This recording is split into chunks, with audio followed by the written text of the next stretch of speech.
Jackie McLean's composition, My Lady, Portrait of a Doll. And he, with Renee and their good colleagues, delivering this music to you. It is a preview of things to come, and if you'll just remind yourself, circle February 10th, Ted Mann Concert Hall, 8 p.m. on the campus of the University of Minnesota in Minneapolis. Jackie McLean will be on the scene. Good evening. How are you, sir? Fine, thank you. It is good to have you there. Yes, I'm very happy to be speaking to Minneapolis.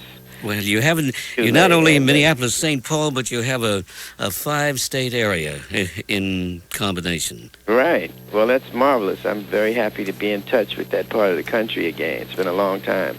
Yes, I think the last time you were here, you played a bistro called Herbs. Yeah, George Avalaz was the drummer. Yes, a fine drummer, and he's still very active on the scene here. Yes, I know. Jackie, I know you've been running a parallel kind of activity in life, education on one side and performance and composition on the other. I'd like to ask you a little bit about how you happen to focus on developing an Afro-American music department at the University of Hartford. Well, it came at the end of the 60s. I was offered a position. That was when the Black Studies programs were beginning to develop in universities. And I wanted to, I really didn't want to have a Black Studies program because I felt that the music was much broader than that. I felt that if black students had to learn about Beethoven, and all students had to learn about Beethoven and Bach, then all kids in America need to learn about Duke Ellington and Charlie Parker and the other musicians that are important in this country and important in this time. And at first the university had me there coming 1 day a week for half a year, then 2 days a week. And by 1970, I had convinced them that I couldn't continue to teach like that I needed to have a department, a real department. And so it started there. And by 10 years later, we had a degree department, and of which I'm the chairman, and I moved up through the ranks from an instructor to a full professor. And during that period, I wasn't performing much, especially in the 70s. And I started to perform again in the 80s. And that's it. I'm playing an awful lot, but my department is secure now. That is gratifying to hear. Mm-hmm. How many people on your staff? Well, I've trained 7 people that are grad students that are working. And so altogether there must be about 11 people with me on my staff at the Hart School of Music. What are some of the highlight courses? Well, we do all of the curriculum for a regular music degree, ear training and keyboard harmony and composition. And, of course, the history courses are very important. I teach them. The saxophone master classes and the ensembles and the concert jazz band. Those are all of the experiences they have for 4 years there. In the course of time, you've graduated a few students who probably have begun to really demonstrate the richness of the program out there in the professional field. Oh, my goodness, I'm so proud of that. The Harper brothers and Antoine Roney, the saxophonist, Abraham Burton, a young alto player that's working with Arthur Taylor's band now, and I have several of them in my band, which I'll be bringing them out to Minneapolis on Thursday.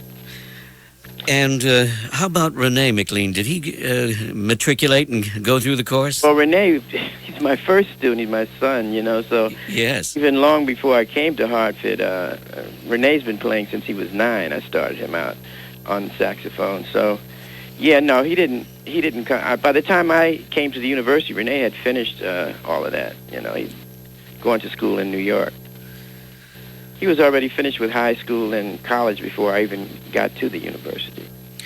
Going back to a time when you were much younger and you were soaking up the richness of the environment uptown in Harlem, Mm-hmm.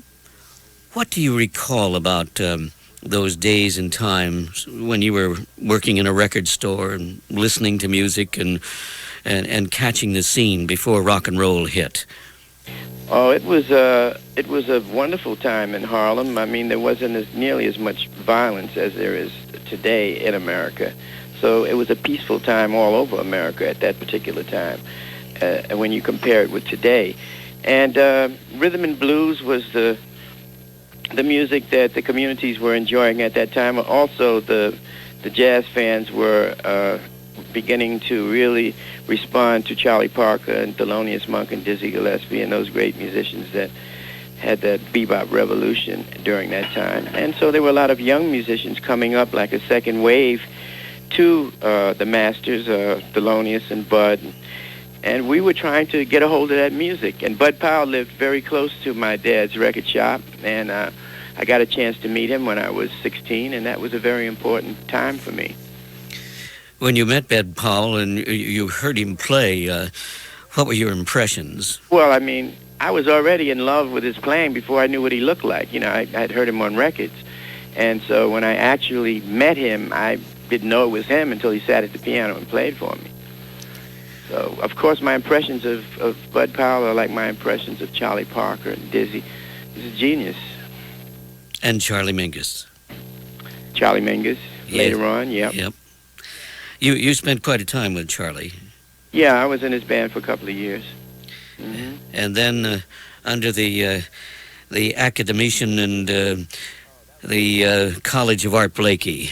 Oh, that was a very special period for me. That was the most exciting period because Art was such a strong and wonderful band leader.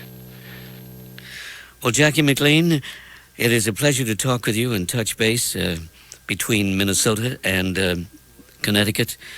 Want to wish you a wonderful tour, and we look to you arriving at Ted Mann Concert Hall, 8 o'clock, Thursday, February 10th, and I hope you have a wonderful time here. Well, we'll be there, and I'm sure your audiences are going to really enjoy the band. I have there's 7 of us, and they're going to really enjoy this band and the music, fresh music and wonderful young musicians, and it's really been great the last 3 years traveling and watching these young men develop. Thank you for taking time to talk with us. Well, thank you so much. Good night. Good night.